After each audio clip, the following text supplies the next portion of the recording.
Okay, I'm somewhat confused. I thought these people died.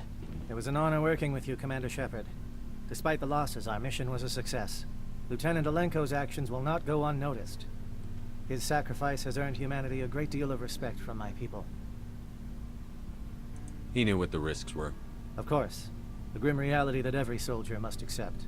Rest assured, Commander, my men and I will not forget what you have accomplished here. We will leave your ship as soon as you reach your next destination. Perhaps we will have the opportunity to work together again someday.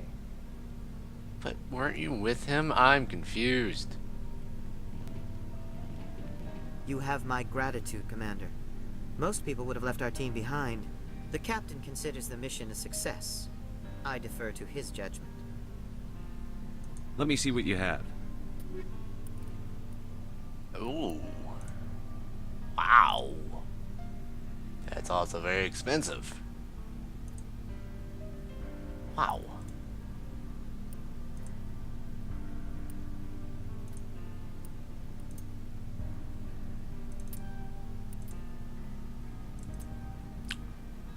Okay then.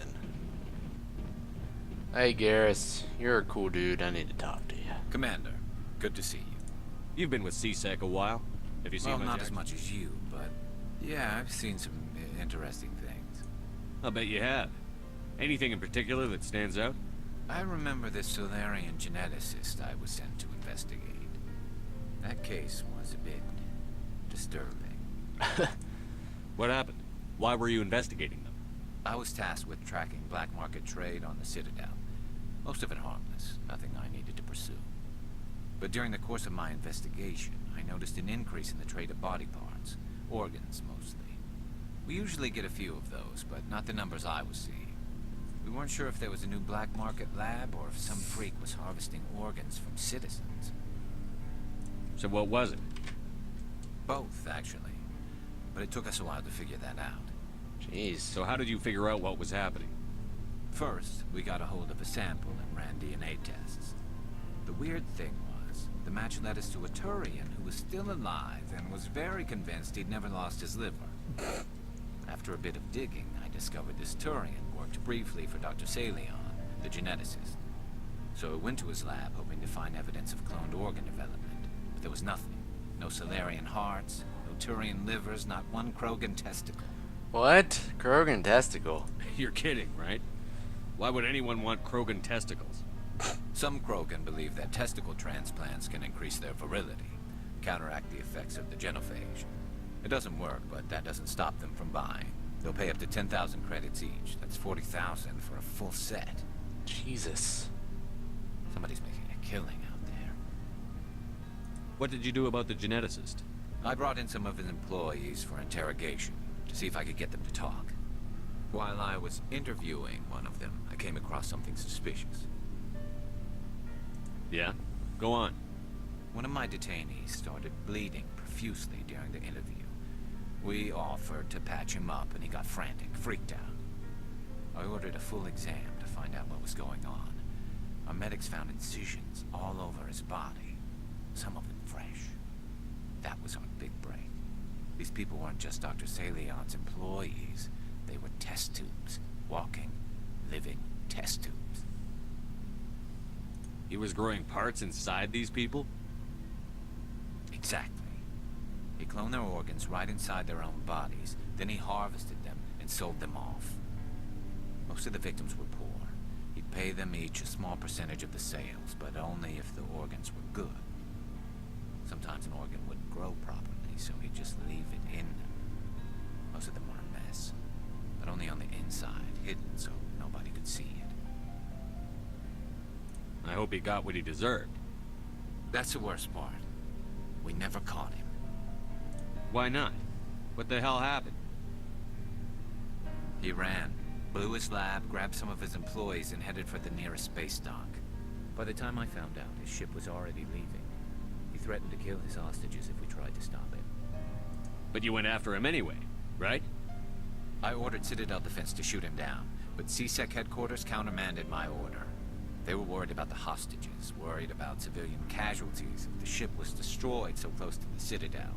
I told them those hostages were dead anyway. We just used them to make more organs.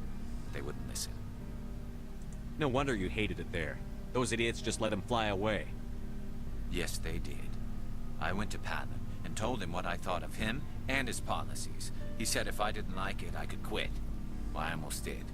All they had to do was disable that ship, stop him from running. Maybe the hostages die, maybe they don't, but at least we stopped the bastard responsible for it all. A few casualties is a small price to pay to stop someone like that. Yeah, exactly. I mean, those hostages might be wishing they'd died by now anyway. Just wish I could have stopped him. That's all. Some fucked up shit. Do you have any idea what happened to Dr. Salion? I sent out feelers from time to time, hoping to find something. I thought I'd found him a while back. He changed ships and changed his name to Dr. Hart, his idea of a joke, I guess. I told the military, but they weren't convinced it was him. I got the transponder frequency for his new ship, but I just can't get anyone to check it out. Yeah, give it. I'll check out the coordinates when I get a chance. I was hoping you'd say that. But Commander, take me with you when you go. If it's Salion, I want to be there when you find him. Absolutely. That's happening. Soon. Hello, Ashley. Oh, before I go, you said you're serving with Commander Shepard now? We saw him on the news here. He's cute. Later, sis. Tell me you didn't hear that. Afraid I did. Oh, shoot me now. One of my sisters. That's Sarah, the youngest. What's up? You didn't come by to eavesdrop on family mail. Your family seems to be important to you. Yeah, we've always been close. Me and my sisters especially. With Dad on duty so much, I had to help Mom raise them.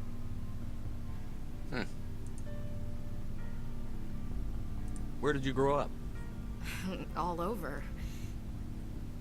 We transferred a half a dozen times before I finished grade school. You go where personnel command sends you, right? I guess that's why I'm so tight with my sisters. We'd have to leave all our friends every 2 or 3 years. Did your father serve with the fleet? Yeah, took any crap posting he could get that offered space time. You know what? He worked his ass off trying to get recognized, but he never made it above serviceman 3rd class. He was real proud when I met Chief. First thing he did was salute. What about your mother? You haven't mentioned her. You must know what military wives are like. Strong because they have to be, able to raise kids while Dad's away on a 6-month cruise. She has a degree in planetary geology. She and Dad both wanted to see new worlds. She gave up her career to raise us, though. You have more than one sister? Sounds like a big family. Yeah, I'm the oldest, then Abby, then Lynn. Sarah's the youngest. She's still in high school.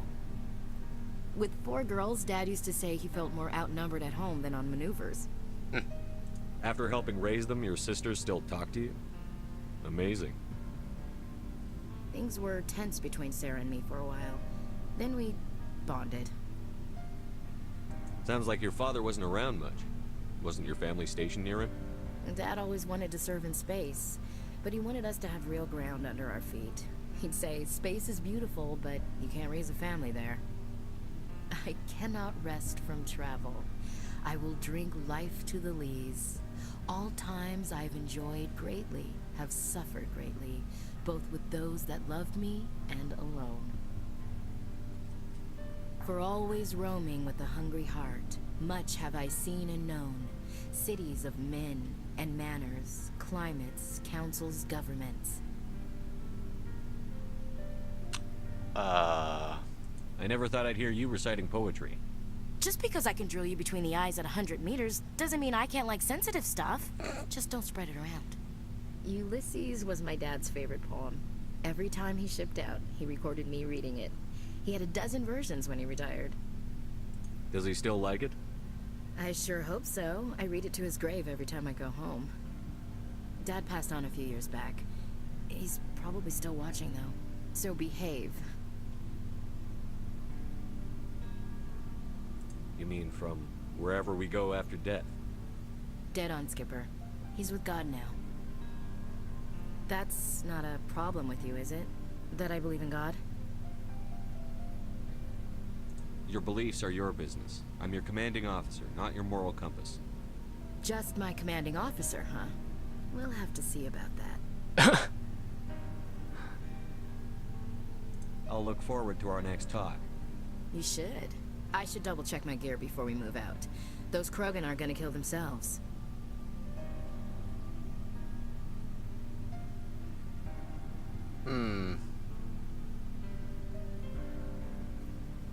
What's your opinion on the last mission? We've got a hard fight ahead. Fleets of AI dreadnoughts who've exterminated all life dozens of times over. I think the odds are against us. Odds aren't the whole story. Who'd think one shore party and a platoon of Solarians could take out a major base? I don't plan to lie down and die, Skipper. Don't worry about that. But I'm infantry. Against Reapers, my rifle may as well fire spitballs. I won't have a place in this war. That's what pisses me off, not being able to shoot back. About Lieutenant Alenko. How are you holding up? Can't say I'm better. Sorry for anything I said back there. I don't want any deaths on my hands, and it's my fault. Not your fault. It's my fault. I made the decision. Williams, listen to me. I'm in command of this mission. I made the call, not you. He's dead because of me. It's funny. I don't have any fear of dying for the Alliance. But when I think of someone dying for me, if you don't mind my asking, how did you deal with the losses on Torfin? I didn't stop and agonize over it while everyone else was in danger. We've got work to do, Williams. We'll remember him later. Yeah. A good guy like him must be with God now, huh? So, nothing to be sad about. He must be happier. Thanks for the advice, Skipper. We'll talk later, Williams. Sure. Looking forward to it, Skipper. That was interesting.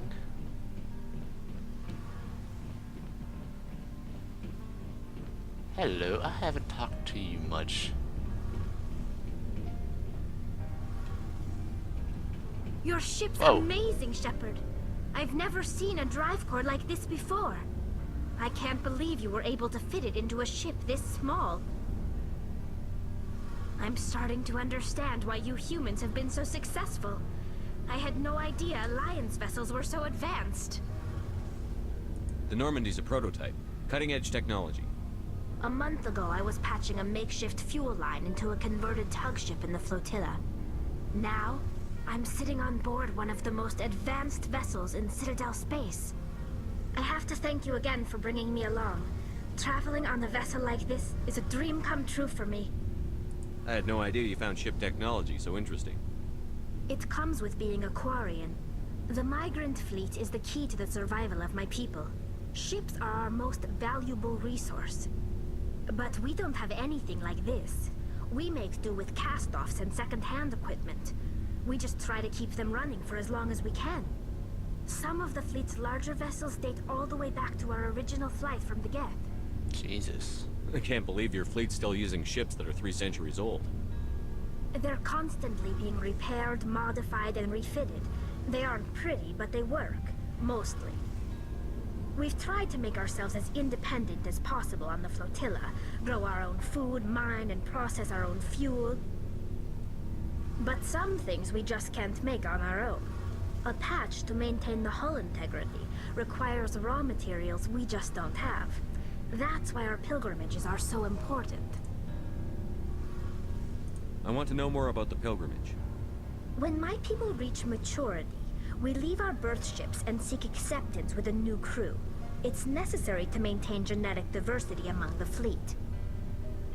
But no ship wants to accept someone who will be a burden on them. So, to prove our worth, we embark on a pilgrimage. We set out alone, leaving the flotilla and our families behind us. We only return once we have found something of value we can bring back to the fleet. This is presented as a gift to the captain of the respective ship we wish to join. If the gift is accepted, we are welcomed into the crew. Can a captain choose to reject the gift? That doesn't happen often. Most captains are eager to increase the size of their crew. It increases their own standing in our society. Even when a gift is not particularly valuable, the captain usually accepts it out of a sense of tradition. However, there is a stigma to presenting a substandard gift. It's not the best way to make a good impression on a new community. Most pilgrims don't return until they find something worthwhile. I can't believe they just send you off alone. It's not like they just cast us out. Before we leave, we are given lessons in how to survive outside the flotilla, and given gifts to help us on our journey. We also receive implants to fight off sickness and disease. Generations of living in an isolated and highly controlled environment have left our immune systems weaker than most. By the time we leave the fleet, we are well equipped for the pilgrimage. This is a rite of passage for all Quarians. If it were dangerous, our numbers would suffer. Virtually every pilgrimage ends with a triumphant return and the ritual presentation of the gift to one of the fleet's captains. I want to talk about something else. Like what? Tell me about your people. Our lives aren't easy. Resources are scarce, and we are constantly on the move. Everything we do must in some way contribute to the continuation of the migrant fleet. There are 17 million Quarians in the flotilla, and each of us relies on the others for survival. The bonds among my people are strong. Unfortunately, we have had to surrender many of the freedoms and civil liberties other species take for granted. What kind of freedoms? Well, it's illegal for parents to have more than one child. If our population grows too much, it would strain our resources to their breaking point. Of course, we also can't allow our numbers to become too few. If our population is in decline, the rule against single births is temporarily repealed.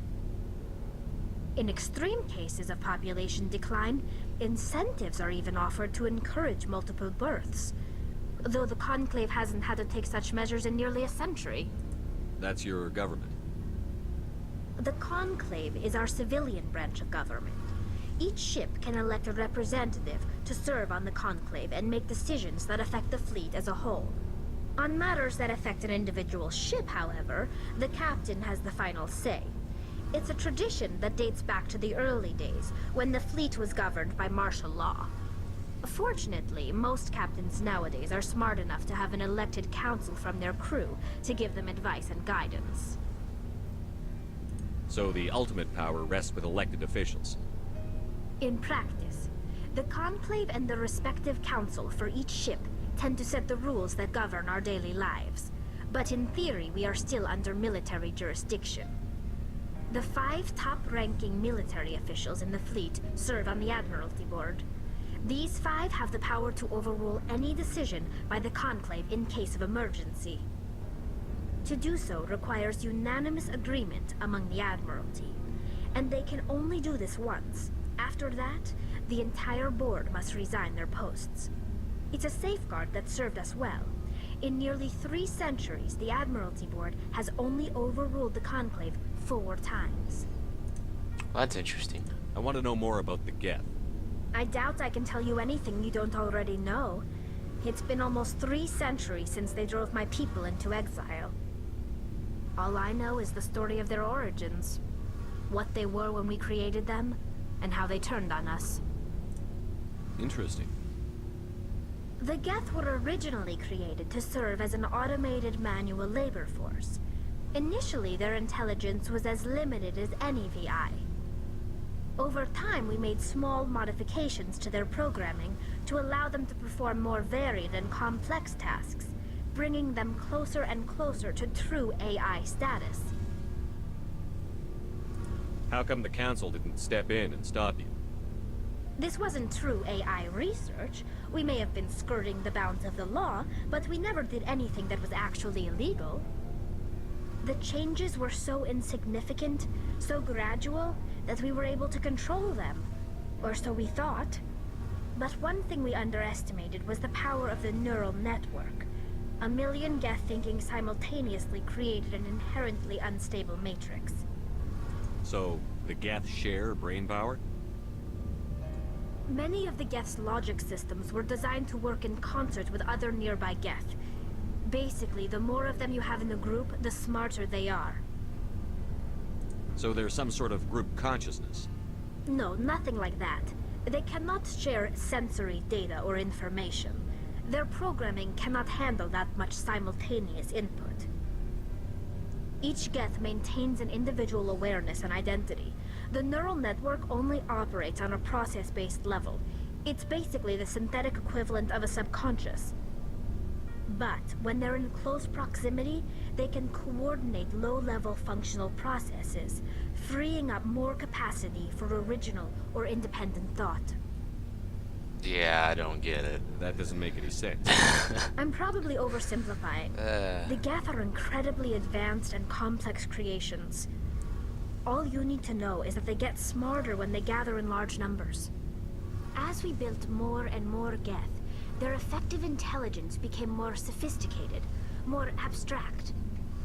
One day, a Geth began to ask its Quarian overseer questions about the nature of its existence. Am I alive? Why am I here?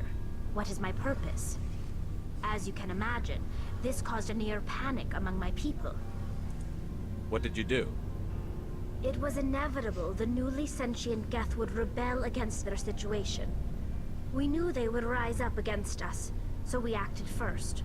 A general order went out across all Quarian-controlled systems to permanently deactivate all Geth. The Geth responded to this order violently. You can't blame them for fighting for their survival. We had no other choice. The Geth were already on the verge of revolution. By acting quickly, we had a chance to end the war before it began. The hope was that most of the Geth would still be little more than machines, incapable of organized resistance. But they had progressed much further than anyone anticipated. The war was long and bloody. Millions upon millions of Quarians died at their hands. In the end, we were forced to flee our own homeworld. We feared the Geth would pursue us, but they never came beyond the Veil. Now we drift through space, exile searching for a way to reclaim what was once ours. Well, that's interesting. I should go. See you later. Also very interesting. Hello? Hey, Commander, you know that Quarian, Tally? She's been spending all her time down here asking me about our engines. I'll tell her to leave you alone. What? No, she's amazing. I wish my guys were half as smart as she is. Give her a month on board and she'll know more about our engines than I do. She's got a real knack for technology, that one. I can see why you wanted her to come along. I figured she'd be a real asset to the team. You got an eye for Tally, Commander, but I'm guessing that's not why you came down here. Fill me in on the IES stealth systems. How does it work exactly?